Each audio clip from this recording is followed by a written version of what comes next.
you a business owner looking for real advice and input? You're in the right place. From concept to launch to growth, funding, and beyond. Welcome to Startup Hustle with your hosts. One once sold a business for $150 million. The other, the author of $1 Million Bedroom. Here are your hosts of Startup Hustle, Matt DeCoursey and Matt Watson. 1, 2, 3, 4, 3, 2, 1. 'Cause no one can do it like we do it, like we do it. And we're back. Another episode of Startup Hustle. Matt DeCoursey here with Matt Watson. Hi, Matt. Hey, what's going on, man? I am just trying to avoid boarding the fail boat. Really? Well, not really for me, but I'm seeing, everything I read is this is going down and X startup has failed and a lot of different stuff. And, one of the earliest episodes that we ever did here on Startup Hustle was why do startups fail? Now, I thought we could follow that up because we've learned a lot over that time, not necessarily firsthand, but there are a lot of different reasons why startups fail. And with that, much like they told us in history class growing up, the reason that we study history is to avoid failures of the past. So, are you ready to discuss failure, Matt? I am ready. I'm ready to embrace it and fail fast. Okay. Well, we will try to fail within the allotted time that we give ourselves for recording this. So, would you like to start? Or because we have let's give a little backup here. So, there's a research firm called CB Insights that provides a lot of information and just overall research that a lot of different firms, news and media outlets use. And that's actually, as I was looking for topics to discuss. And, I'd gone back down our old list and I was looking for reference articles. And usually our reference pieces are comprised of multiple different sources. But I found this article and it's got a top 20 list of reasons that startups fail. And honestly, I think they nailed it. So I'm going to let you start with number 20. Okay. Dun, dun, dun, dun. Are you ready? Mm-hmm. It's everybody's favorite buzzword. Failure to pivot. I mean, and so what do they have this listed as the 7% of failure of startups resolves in failure to pivot. Now, that's pretty low down the list, but why do you think people fail to pivot? Do you think it's stubbornness? Do you think it's something different? I think it's a mixture of all of those. Like, I have a friend that has this business that I don't want to really pick on them too much in case they were listening to this, but they, they're selling a service, but they had to build all this software for managing that service. Well, instead of just selling the service, they should just go sell their software to other people who already do this service. It's like they built all this intellectual property. They might be better off if they just took the software they built and actually go sell the software instead of trying to sell the service that they're trying to do, right? It's like, for example, it'd be like them opening a restaurant and they had to build like all the point of sale system for the restaurant. Like they figure out like, screw the restaurant. I'm just going to go sell the point of sale system. You know what I mean? Yeah, I think failure to pivot comes a lot from, some of us are taught that you make a plan and you stick to it. And, I think if you fail to pivot, then you are sometimes lacking agility. And I've seen it occur a lot, just like I use the word stubbornness. I think sometimes people just don't want to accept that their original idea or what they were talking about or intent on doing wasn't going to work out. Okay, next. Burnout. Yes. Oh my God. We've always mentioned that one of the attributes that we would look for before investing in a company is the passion that the founders or the people had for solving the problem. And the reason for that is passion often crushes burnout. Right. But if you're not passionate about what you're doing, when things get tough, it starts to sizzle your drive. Absolutely. You got to get up every morning and be remotivated to do this shit because it's a grind. I mean, I think anybody who starts a new startup, they think that, a year from now I'm going to be like Instagram and sell it for $1 billion and whatever. And like, nope, you signed up for 10 years of fucking hell. Get ready. And that's the thing too, is a year later, it's not gonna be popping. You're not even gonna have a fucking product that works in a year from now, most likely. True. You're still gonna be writing code and building shit and trying to figure out how to even run a business and have like one customer. You sound like you know that from firsthand, Matt. Yeah, and a lot of our customers at Fullscale. And did you know today's episode was brought to you by Fullscale.io? We help people build software, and we watch them do dumb shit when we try and tell them not to, right?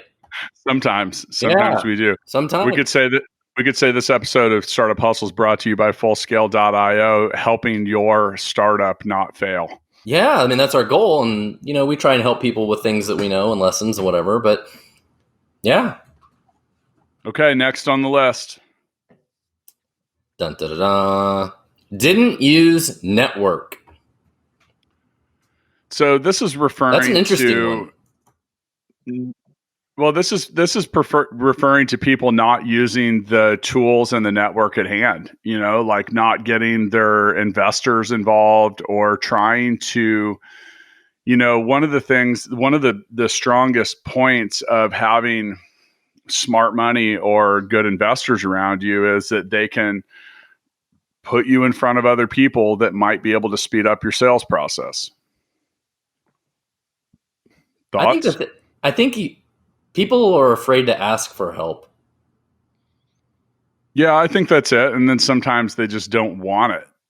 And they can't really even explain why. Well, it's like, Uncle Joe knows somebody who would be the perfect customer, but man, I don't want to call in that favor. Okay. True. Just stop your business, close it, whatever. If you don't want to hustle and go get customers, you might as well just quit. True. All right, next. Legal challenges. Oh man, these can come from a number of different angles. You have a little experience with this. I do. I mean, there's a lot of companies that fail for this, from this that, it's where business partners don't agree, right? Like you and I own Fullscale together, but if we don't agree on where we're going and what we want to do, it can cause a bunch of problems. Next thing you know, we're suing each other or whatever. And like shit happens all the time. And some of this stuff too is created from improper setup, not understanding or having the foresight to set up the business in an appropriate way that will make sense for tomorrow's problems, not just today. I think one of the things that I see people do a lot of is they're busy preparing for the sunny day scenarios, and they don't give enough credence to what happens on the days that it rains.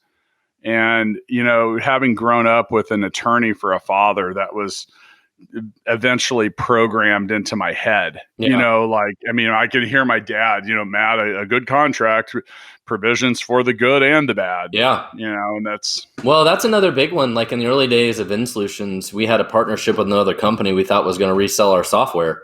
We put everything on that, and then they didn't produce, right? And that's an example where how we structured that legal agreement with them or didn't, if we had certain guaranteed things that could happen or not, like, different kinds of partnerships and legal agreements, reseller agreements, affiliate agreements, all these things. If your company is, really depends on those, if things don't go the right way, it can be really bad. Yep. Like all suppliers. Right, next. Think about suppliers for certain types of businesses. Yeah, sure. All right, number 16. No financing or investor interest. This seems like this should be number one. Well, we're getting there, but I think that's, I think a lot of people start something and they think that, I see it and I hear it all the time. Well, we're going to raise $5 million from who? My mom. I think that your mom has not funded my last 10 offers, by the way. Nope. So, but that's the thing is I think that what I more so than investor interest, I see people wait too long. Mm-hmm. I'm talking to people and they have 6 weeks of runway left and they're just talking about raising money. I'm like, you're fucked. Yeah. It's over. It's over. Raising money sucks. And a lot of founders are more like me. They're product people. They're the mad scientists. They want to go build a product or whatever. And so they don't put the time into trying to raise money. And they wait till the end and then they can't get anybody interested and whatever. And it's like a full-time job to raise money if you're going to have a startup that really is dependent on outside capital. It's a lot of work. Okay, next. Number 15, failed geographic expansion. You see this a lot with franchise models and other companies. So they get good at doing what is right there in front of them, and then they try to branch out. And the problem is when you do that, fighting a war on two fronts it's challenging, and it requires more thought. It requires more communication. It requires travel. And, when you start to spread things out, and that's one of the things, as we've talked about, because, our future plans at Full Scale involve expansion into markets that are outside of the one that we're in. And because of that, we haven't even done that yet, but we're doing everything we can right now to prepare for how we will or would do that. We've built our own management system, and we're talking about basically creating an owner's manual. And that's hard to do. It's easy to create the manual.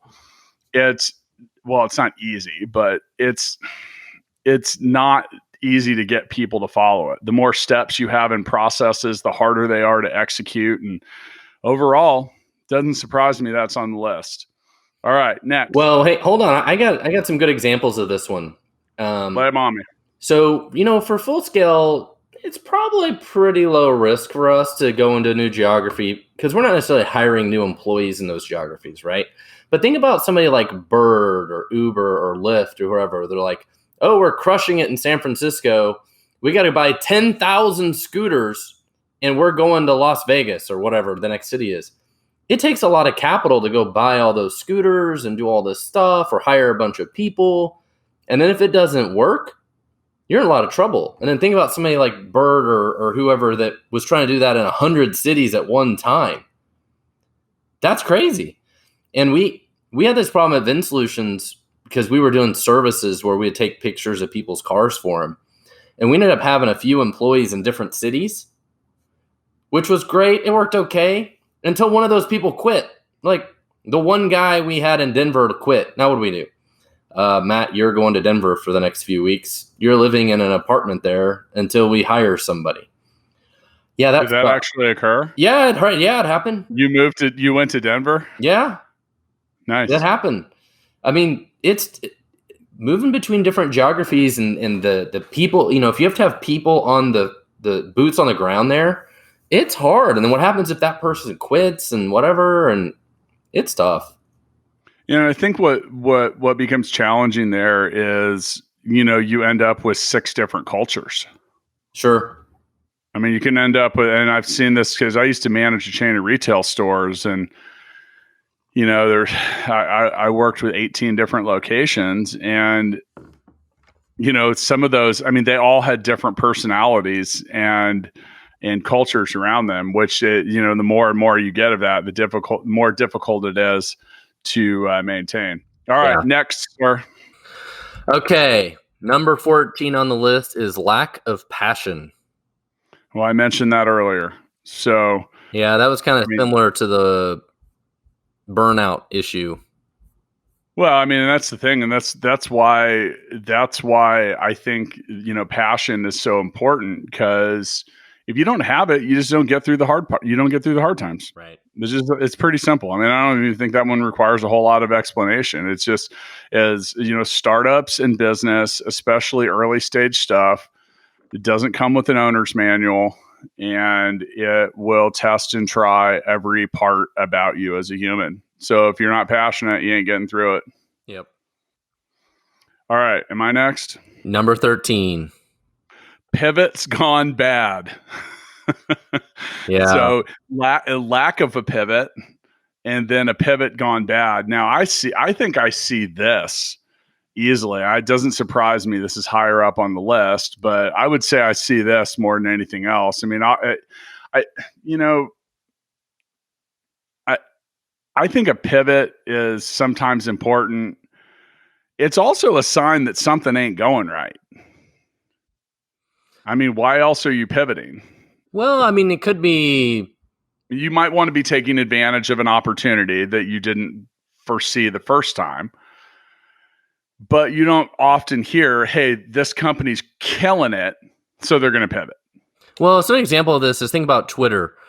Twitter hasn't changed, but they did a little pivot where they kind of started a second product, which was Vine. Remember Vine videos? Yeah. It worked well for a year, and then they shut it down. It didn't kill them, though, right? But sometimes when people do this stuff, it kills them. They try and do something else, and then that fails. And because that thing fails, it may kill their original business as well.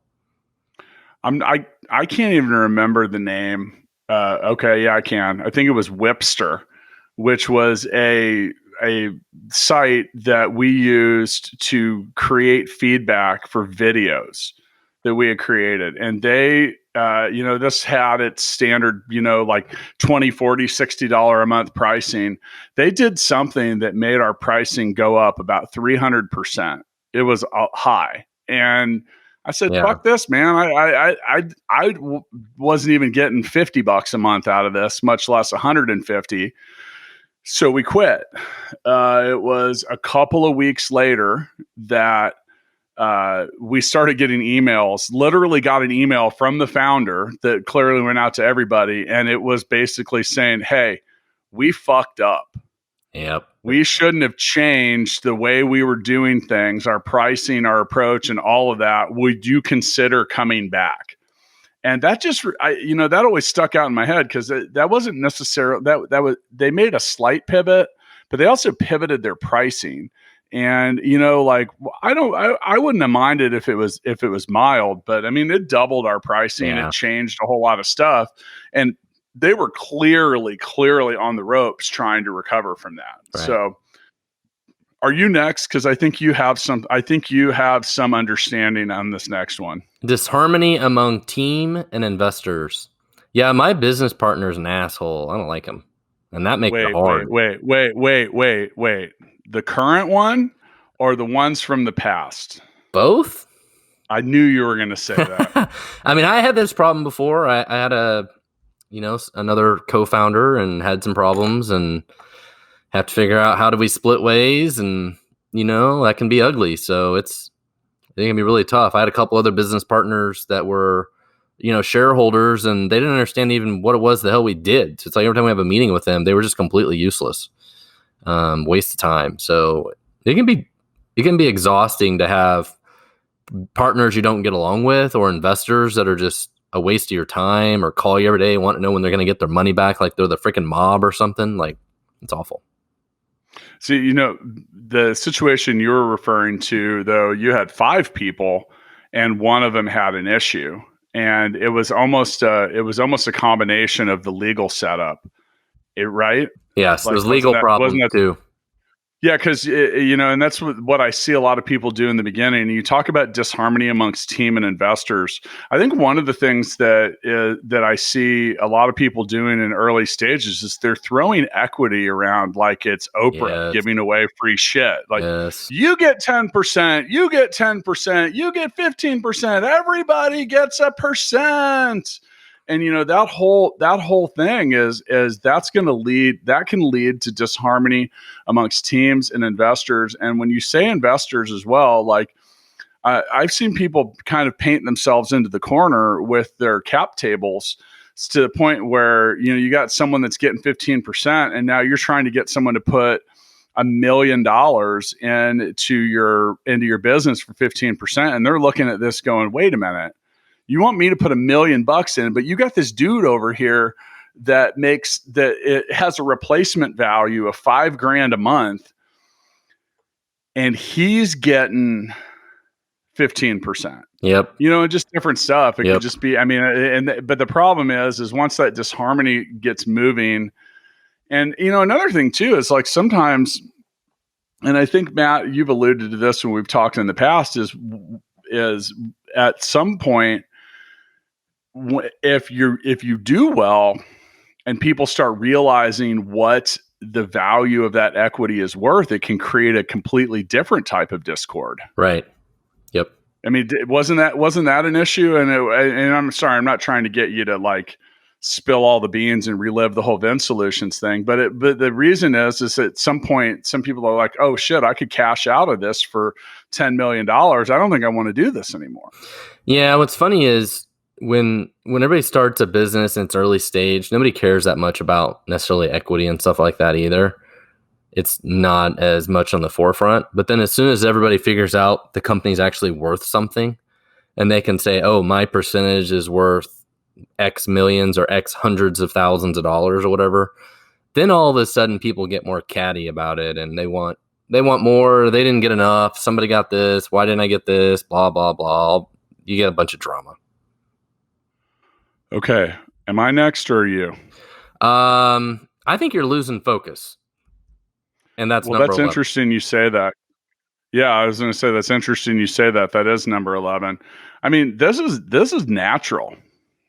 I mean, this is, you know, and that's the thing is I think that, you know, regardless of the state of your success, we've even done a recent episode about finding your focus. Yeah, I think it's important to, you know, really at certain times, and I do this to myself too. And, you know, like sometimes I'll go down 10 things and I'm thinking these are all valid ideas. You can't do all 10 of them. Yeah, you and I had one of those discussions recently. I'm like, that sounds like a great idea, but we make a shitload of money off these other things. Should we focus more on those? Right. And so, but that said, that's where good partnerships and open communication, because we dropped that. Like, and by the way, like that was just one of the things and I don't mind sharing about that. So, you know, over the last couple of years, we've built a management system for Full Scale that helps us with recruiting, assessing, retaining, and employing people. And on top of that, we also own GigaBook.com. If you were to push them both together, you would have a pretty reasonably effective remote team management tool, which right now would be a really fucking valuable thing to have in the market. The problem is it would take us a lot of time, effort, energy, and everything. And, you know, I think, Matt, both of us, as we've both gotten older, we've acknowledged to each other and this is hard for me because, well, for both of us, we both have entrepreneurial ADD on some days. It's like, you know, I literally said, well, we need to be good at a couple things and be great at them. And then we'll see what else falls out of the mix from that. So, yeah, I mean, I think that at losing focus, I would put that more around like trying to do too many things. Mm-hmm. And we've talked to so many people, like even Roy from Healthy Hip Hop. You know, when we made our first investment in that, I told him, I said, Roy, I only want to do this with you if you're going to focus on being good at one or two things, because right now you're trying to be good at 6. Yep. And he said, you know, Roy's like, oh man, he calls me Deco. He's like, Deco, you know what, man, that's the greatest advice. And we've got good at a couple things, and all of a sudden that's in Techstars. It's got a bright future. It's going forward. So now speaking of which, some products with number 10, some products are mistimed. Absolutely. I mean, they just are. Just get bad timing. You know, right now amidst COVID-19, if your new event ticketing startup just launched, or anything to a travel or tourism, oh, that shit's dead. You're done. I mean, we've talked to people about that. So, you know, I mean, even people with well-established businesses, the Airbnb just laid off 1,900 people. Hey, I've been wanting to talk to you about this. I think we should start a movie theater. I'm in. Are you in? I'm all in. I got to find someone to $5 million for your mom. Well, I thought that was coming from your mom, and also, so we'll get my mom and your mom to go halfers. Okay. And the rest of the family to raise another $5 million. and opening a theater. But no, I mean, that's a good point. And it's, sometimes these things, you can't help it. I mean, you mentioned Bird earlier. Mm-hmm. But Bird's fucked. Oh yeah. I mean, they just are. They're like, they were already having some issues, Bird and Lime, with that whole business model. And now suddenly there aren't people anywhere. Nope. Nobody's riding scooters anymore. And, now with this, though, the flip side of this coin also yields vast treasures and resources. Yes. Because there are some people that 90 days ago might have been hearing from investors, I don't know if the timing's right on this. Well, now all of a sudden those investors are running behind that rocket that's taking off for the moon, waving the check, going, "Hey!" Well, I've got an example of this, and it's a real small scale example. Just before we got on to record this, I was talking to my pool guy who's fixing my swimming pool. I asked him how his business was doing, and he's like, "Dude, I can't keep up. Everybody's at home and they want to swim in their pool." I was like, that makes sense. And there's so many things you don't think about, like the winners and losers. We talked about that, right? Like he ended up being a winner. Everybody wants to swim in their pool. So I have a question. Did he commend me for the repair job that I did on the pool robot and trying to get that moving? Yes. Yeah, he did. He did? Yeah, and so the pool's open if you want to come over this weekend. Okay. Yeah. I'm sure your family he said, "Matt, you did a great job." He specifically said, "Matt, you did an awesome job." Okay, number 9. Ignoring customers. Well, and this is a good one. Why does the business exist? It's not to ignore your clients, users, and customers. What goes along with this is really listening to them. Just this week at Stackify, I was digging into some specific stuff with customers, and it was just eye-opening. Like, oh wow, I didn't realize this, and this were working this way. Didn't know. And that's one of the hard things about, especially creating a software product or anything, is you at some point in time you are in your own little kind of bubble and you forget about how your customers perceive your product, how they use it, all that kind of stuff. And you really got to continuously always talk to your customers and get that feedback from them. It's really important. So I think this has a couple sides to it. I think that obviously ignoring your customers can lead to a level of disconnect that is going to cause them to not be your customers. But I think a lot of times when, you mentioned with software products and stuff like that, if your customers are usually telling you what you need to do and what you need to build and how you need to be successful, and it often goes ignored. Mm-hmm. Just meaning like, I say listen for that echo. I think one of the things when it comes now on the flip side of that as well, I think you have to be careful over listening to your customers, because it's easy to hear one or two people say, this needs to do this, or this. And now you're down the rabbit hole chasing something that might not have a big effect. That's on that focus thing. It's back to focus.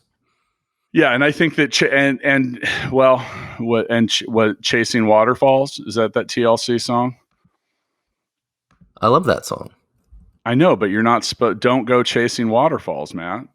But no, the point is with that is oftentimes, you will hear one bit of feedback and you're like, shit, we got to do this all differently. Yeah. I think what you have to do when it comes to listening to your customers is to listen for that echo.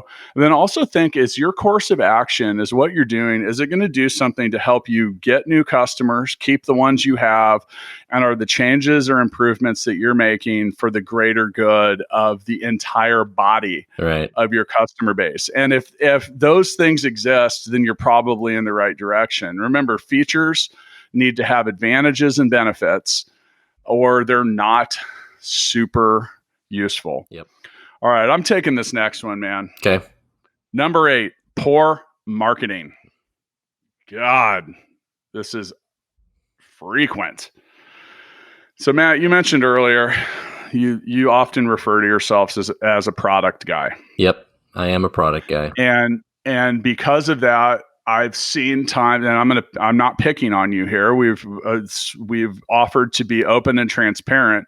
You don't always enjoy the sales part of stuff. Right. And the marketing side of it. Now, at the same time, I've seen you do some really brilliant marketing things. Like, for example, for those of you listening, Matt, when I first met him, laid out an entire content marketing strategy that two and a half years later is what you get about 1 million visits a month to the Stackify blog. Yeah, that's right. So that was, that shit. Everyone's trying to do that. But I think in regards to poor marketing is, either trying to do too much yourself, getting stuck on the wrong paths, or not looking for the right kind of guidance. And, with marketing, I have 3 simple keywords and things. Here's 3 simple words for successful future marketing: test, test, test. You got to just test it all and see what's working. Don't be afraid to jump off of the wagon train that isn't producing. And if you are not someone, or you don't have a company, see, Matt, you mentioned having good business partners. I think I bring skills to the table when it comes to marketing, and that helps our business. And if I wasn't able to do that, I need to find someone else that's good at it, or accept the fact that we're probably not going to sell shit. Yep. Marketing's important. Any other comments? No, but I think this rolls right into our next item, which is number 7, a product without a business model. Kind of goes right along with this. It's like you build something, but you don't know how to sell it. It rolls right into this problem. I think also too, and I've mentioned in the past, so my brother-in-law is an ER doctor, and he had this great idea years ago for a medical ID inside an iPhone. And he said, this could really change a lot of people's lives. And I said, yeah, but dude, there's no business model around this. And he said, well, this could save insurance companies a lot of money and a lot of this and a lot of that. And I was like, dude, 5 years later, when they're listening to you, you're going to be broke. So that wasn't, it's like I said, there wasn't necessarily a business model that went with it. And then a lot of times when it comes to, especially with product or other things, things come to market, and they're a labor of our own love and passion. There's something that we knew how to build or wanted to build, or something we were passionate about, but there's no business behind it. Yep. Do you run into that a lot? Yeah, absolutely. It's easy to build products. It's back to that mad scientist thing. It's fun to build a product, but then it's a whole nother thing to figure out, okay, how do we scale this? How do we sell it? How do we talk to customers? How do we market it? Make it into an actual business. That's a whole different problem. No, I agree. And like I said, I think that one of the things that with small business owners that they find themselves, the predicament they find themselves in, is they decided to start a business based around something they were passionate about and something that they needed to do. And then all of a sudden they're like, shit, I don't know anything about running a business. I don't know anything about marketing. I don't know anything about acquiring users or customers. And that's a problem. All right, I'm letting you take this next one because I know that you will enjoy it. Oh, I'm ready. A user's unfriendly product. User unfriendly. Yeah, so it's bad user experience. A product with a bad user experience. Look, you can have the greatest anything if it violates Matt DeCoursey's rule 1, which is this annoying? If the answer is yes, people won't use it. Mm-hmm. Yep. It's got to be easy to use. Do you think that rule 1 is solid? Yeah, absolutely. Think about it, people. If you're using something, and this is, whether it's a software product or something, it's got to be fast. And for those of us that are old enough, I remember a day when nothing was assembled. You would get a bike for your kid or for yourself and spend 3 days putting it together to the point where depends on what you got. When you get 1 million parts for something, right? And now things often come largely assembled or put together. I think that with software and online products, any apps, web apps, any of that, I think it's all about onboarding. We realized that about halfway through our timeline at GigaBook, and we created a process called Smart Start. Yep. Which would, and when we did that, we lowered our support requests by 90% the day we turned that on. And that's because people entered the software platform already set up to use the account. Yep. And, and it took a lot of work. We basically had to stop progress on everything else we were working on for 6 months to get that right. Yep. But when we did, the product became very self-sufficient, and it reduced frustration and increase, and some other things too. Is just like, and I mentioned GigaBook. It's when you have something that's fully customizable, that means there's a lot of switches, bells, whistles, and stuff to set up, and that's not what everyone wants to spend their time doing. Yeah. So, okay, we're into the top 5, dude. Are you ready? I'm ready. Okay, number 5, pricing and cost issues. Dun dun dun dun. Yes. This will be the death of many, many people. Okay, so look, sell more, spend less, or do both. If those first 2 things are recurring in reverse order and you're selling less and spending more, dun, dun, dun, dun.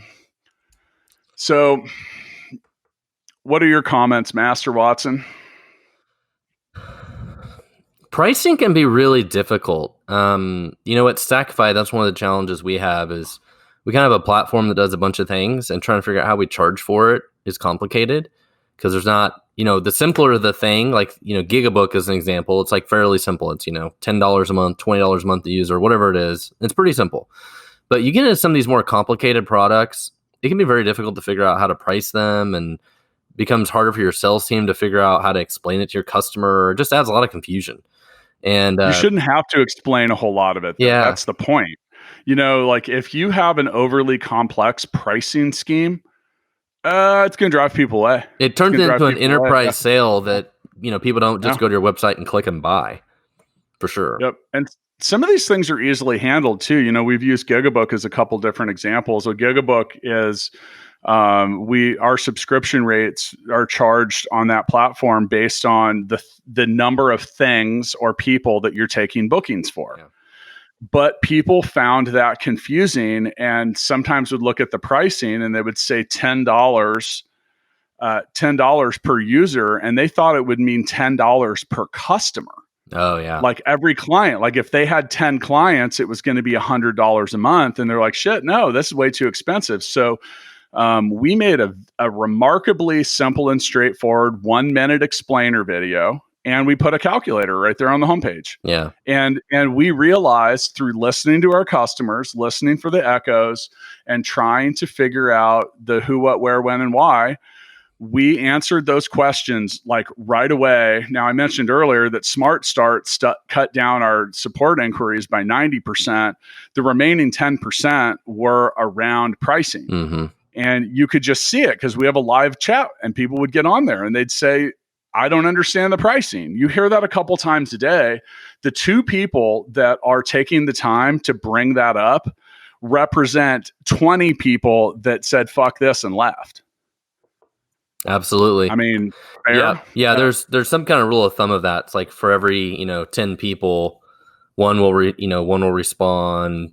Well, 1 creates content, 1 or 2 interact, whatever. Like it's a really low percentage of people that actually give you feedback, for sure. And let's talk about costs on the other side, because over the last year, you at Stackify, you've made significant progress in reducing one of your largest costs, which is server time, right? Yeah, and so really this comes down to your margins, right? It's understanding your margins, figure out how to reduce your cost of goods sold, and yeah, for Stackify it was optimizing how much money we spend on our servers and hosting and stuff like that, which we've cut that in like half of what it was a year ago. Which is significant. Which is tremendous amount of money. Details, yeah, because and for those of you that don't know, Stackify processes billions and billions of data points a day for its clients. On how many servers were you using at one point? It's a lot. We have well over a couple hundred servers ourselves, for sure. Yeah. Think about that, people. Like GigaBook has 2. Yep. Full Scale has 1. Yep. and like, so hundreds of them. And then some of those things too is, I mentioned that I say a lot, saving money is making money. Yep, And absolutely. So about once a quarter as just as a ritual, we go through, I just went through a lot of that stuff. Actually, I saved full scale $1,000 a month in recurring billing. And that was through going through and just looking at smart use of things. So whether it's the pricing of your product or whatever you're paying to produce it, I think people that are in product companies right now are learning some supply chain issues. We had Chris Kovac on, and it was just he and I, but we were discussing the food supply chain a few weeks ago, and he mentioned that they had to rewrite their beef jerky recipe because there was a specific type of sea salt that they were getting from Europe that is no longer available. Weird. Yeah, but you think about that. So, and I asked him, I said, well, is it, and yes, they have to pay more. When I was still in Cebu and I was doing the Corona diaries, I had mentioned some comments about specific types of, there was a lot of mass purchasing and almost kind of like hoarding of specific types of it was related to generic pharmaceuticals. And a lot of those chemicals and stuff came from Chinese manufacturers. So trying to have the foresight of possibly not being able to get them, a lot of the makers were getting in there and buying them up, and it had driven the cost up. So, yep. Okay, dude, you get number 4. All right. Getting out competed. Uh-oh. Yeah, and this is a hard one because, some of the other things you hear when you have a startup is, just focus on your product, and your customer and building your best product, and don't focus as much on your competition. And, you also hear stuff like that. But, one of my examples of this is, at Stackify, we get into head-to-head competition with some of our competitors.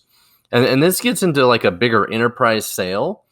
And there's been times where we just got outsold. It's like their salesperson was better than our salesperson. We got out-hustled, outsold. Our talent level of our salesperson got defeated by the talent level of their salesperson. And that happens. And sometimes you don't have a competitive product. Yeah. I mean, someone's just ahead of you. Yep. And your ability to adapt, change, improve, it's not an overnight thing. It's hard. I mean, you talk about, and even when you look at, in the past, we've had people that are hardware people, and they will, say, making hardware is hard, and their ability to change something that's out in the field or whatever kind of firmware that might be inside of a device is limited. And that means that some, whatever's out there is out there. And if you're not the best, you're not the best. Yep. Okay. We're down to the top 3. Are you nervous? I'm nervous. Yeah.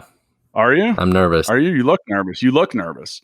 Number 3, not having the right team. Yep. Absolutely.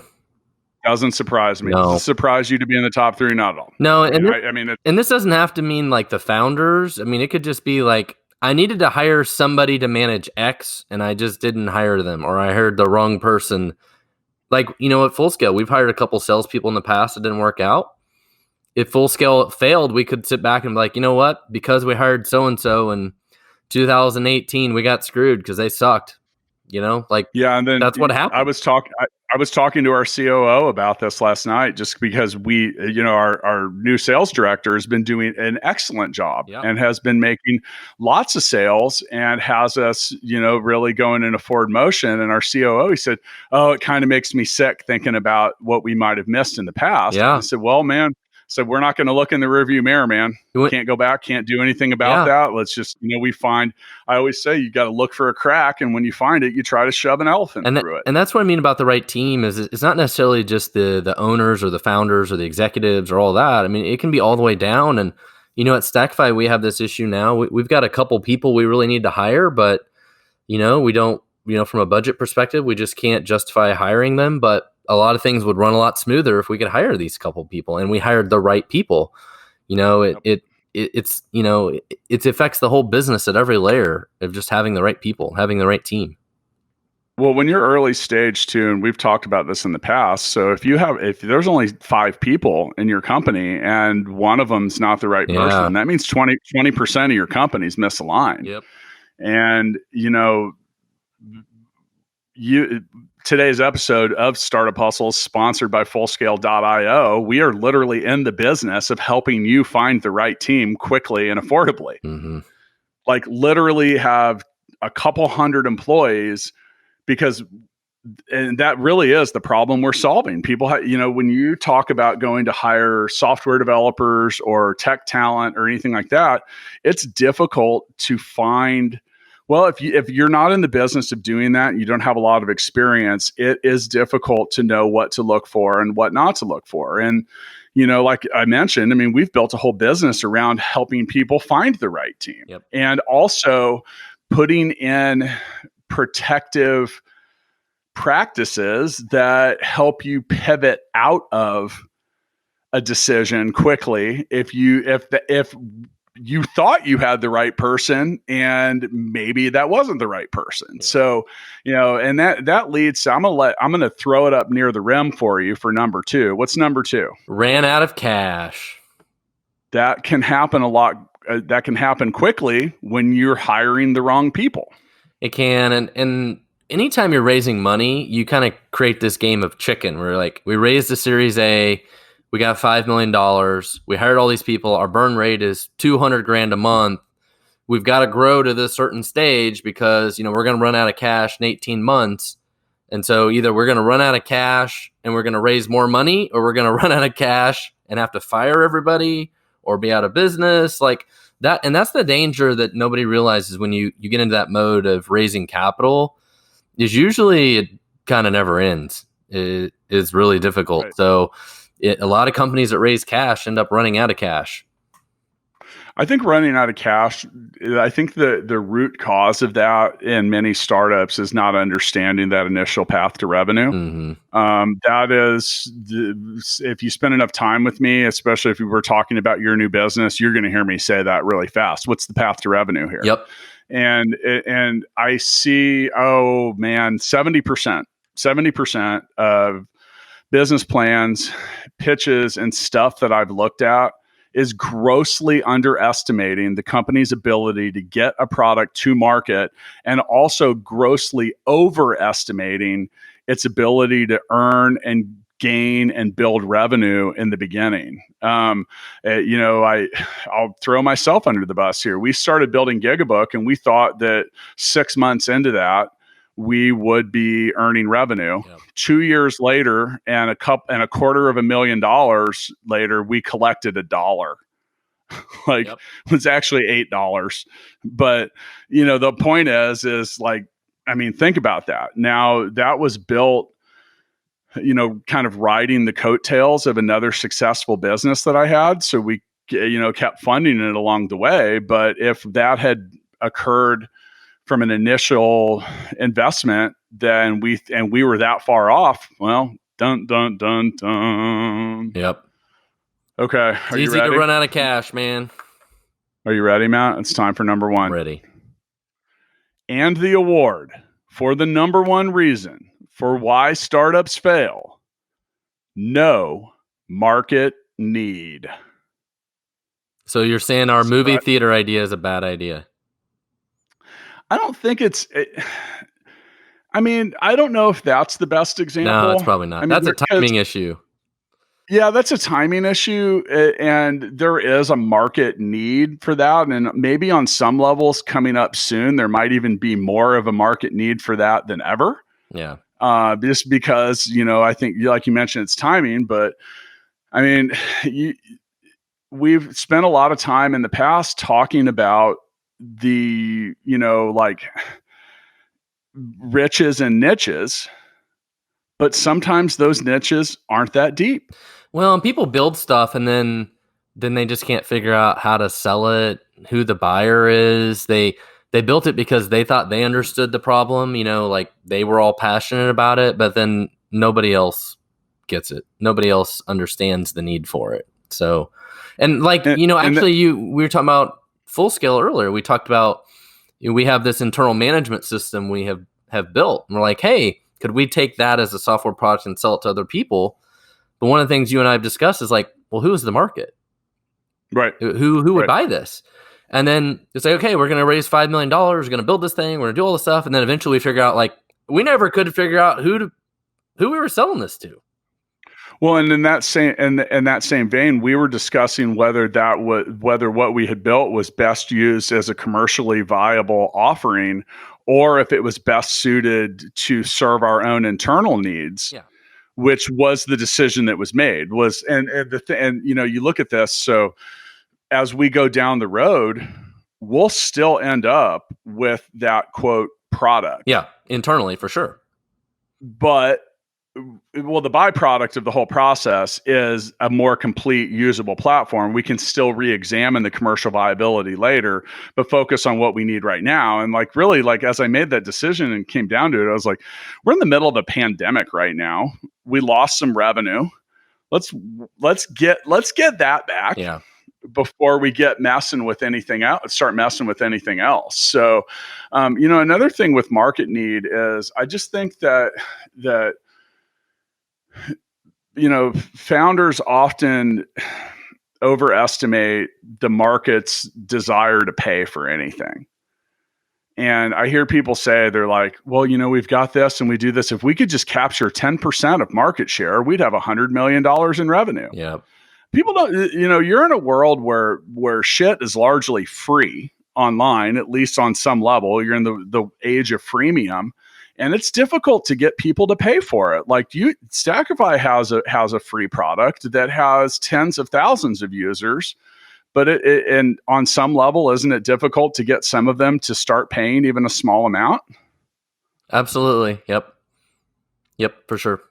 So, I mean, it's the same way. And it's the thing is you will be surprised. Now, you shouldn't be surprised. People are really petty. I'm not paying $8 a month for that because it doesn't do this. It does 99 other things I do, but because it doesn't do this one, I'm not paying shit. Well, and the number one problem being the no market for it. Part of that comes back to product fit and identifying product fit, who your customer is.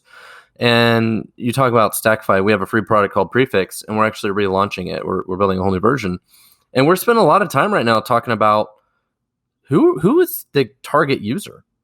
What problems are they trying to solve? And not so much about the features and the functions. It's more about, why do people give a shit about this thing? Like, we're trying to identify the market. And a lot of people fail to do that before they spend too much effort building something. Okay. So in a quick summary and roundup, and once again, another episode of Startup Hustle brought to you by Fullscale.io. Which one of the 20 is the one that you think is the one to avoid? Well, obviously ran out of cash. Okay. We'll cross that off the list. Don't run out of cash. Not good. Past that, what do you think you have to look out for the most? Probably the one that is one of the biggest issues is that product market fit. And that wasn't exactly in the list, but that's kind of like the market, listening to customers, validating the product, all those sort of things, right? Is a lot of people build a product, but they don't know who they're building it for. And it's also really easy to build something and be like, oh, my 10 friends said this was great. They love it. They would love to use this thing. And then you don't know how to sell it to anybody else. And bad advice too. Product market fit is really difficult. And, especially when you're in your own little bubble and you're really passionate about something, you think it's the greatest thing in the world, but the market is not validating that. The market is not telling you that it's viable. Okay, I'm going with two. I've got one, and then I've got a very close second place to that, and I'm going with not the right team. Yep. It can be deadly, and look. Sometimes people show up and they interview well, and they show up and they don't do a good job, and you're wrong. Mm-hmm. You talking about the importance of pivoting. You need to pivot out of that decision, mm-hmm. and you need to get people that help you do the right things. Because if not, you are starting to now push yourself into 8 other things that are on this list that you weren't exposed to that you will be. And then my quick second place is I'm going to expand it a little bit. It says poor marketing, but I'm going to put poor sales and marketing. I talk to so many people that are like, yeah, we're going to raise money. We're going to do this. We're going to do that. I'm like, okay, what's your plan for selling stuff? Because really in the end, the best form of non-dilutive capital is revenue. Ding, ding, ding, ding, ding, ding, ding. I mean, dude, I go through this so many times and they're like, well, we need to build it and then we'll try to sell it. Okay, cool. What's your plan for when that occurs? Like, what are you learning between now and then? You talk about like, and based on, Matt, you and I both have experience as successful content marketers. And 2 years ago, in Full Scale, we started publishing articles in the Full Scale blog related to building software, entrepreneurship, all that stuff, because we knew it would take 18 months for that to mean anything. Yep. And now all of a sudden, we get 20 to 25,000 unique targeted visitors to the Full Scale site. And it's, a couple hundred articles later, it was thought about early, and it was thought about, we've used the term evergreen. Mm-hmm. And you did the same thing with the Stackify blog. Right. And you can't figure out a sales and marketing process at the last minute. Mm-hmm. There's just too much. Like it depends on who you are and what you do. I'd love to tell you that we have 500 new leads for clients a month at Full Scale, but we don't. And that's because that's just not the way that business works. And every one of them is really valuable. Right. And so, but getting them to even present themselves is a challenge. So, all right. Oh man. All this failure has me worn out. I think I'm going to probably start ignoring my customers, lose my focus, maybe line up a bad pivot. I'm losing passion, maybe move to a different geographical area. I'm going to go jump in the swimming pool. All right, man. I'll be over soon. All right. See ya. See you next time.